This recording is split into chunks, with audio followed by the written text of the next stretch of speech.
భూమి శరత్చంద్రని తీసుకుని కమిషనర్ దగ్గరికి వచ్చి ఉంటుంది. కూర్చోండి భూమి గారు. శరత్చంద్ర గారు, నిన్న మీరు నాతో ఫోన్లో మాట్లాడారు. గగన్ చావు వెనక ఏదో కుట్ర ఉందని చెప్పారు కదా, ఆ కుట్ర ఏంటి, మీకు ఎలా తెలుసు చెప్పండి భూమి గారు అని కమిషనర్ అడుగుతూ ఉంటాడు. అవును సార్, అది ఎన్కౌంటర్ కాదు సార్, అది ప్రీ ప్లాన్డ్ మర్డర్. గగన్ బావని వాళ్ళు ముందే టార్గెట్ చేశారు. ప్లాన్ చేసుకుని తర్వాత జరిగిందంతా అలా ఎన్కౌంటర్ లాగా చూపిస్తున్నారు సార్. మా బావపై కక్ష కట్టి ఇలా ప్లాన్ ప్రకారమే చంపేసి ఎన్కౌంటర్ అని చూపిస్తున్నారు. ఖచ్చితంగా వాళ్ళకి శిక్ష పడాలి. వాళ్ళని అస్సలు వదిలిపెట్టకూడదు సార్. నా గగన్ బావ చావుకి న్యాయం జరిపించండి అని భూమి అంటూ ఉంటుంది.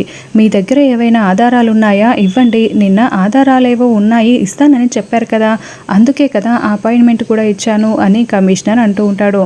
శరత్చంద్ర భూమి వైపు చూస్తూ ఉంటాడు.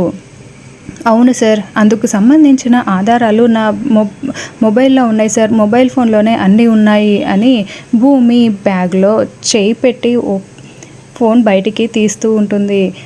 భూమి అలా ఫోన్ కోసం బ్యాగ్లో చెయ్యి పెడుతూ ఉంటే శరత్చంద్ర ఒక రకంగా చూస్తూ ఉంటాడు. మరోవైపు సూర్య, అపూర్వ ఇద్దరు కూడా ఇంట్లో చాలా కంగారు పడిపోతూ టెన్షన్ పడుతూ ఉంటారు. మేడం, ఇప్పుడు ఆ మొబైల్ ఫోన్ ఇచ్చేసిందంటే ఇక అంతే మేడం, ఇక నా జీవితం నాశనమైపోయినట్లే, మీరు కూడా జైల్లో ఊచలు లెక్క పెట్టాల్సిందే అని సూర్య, అపూర్వ ఇద్దరు కంగారు పడుతూ ఉంటారు.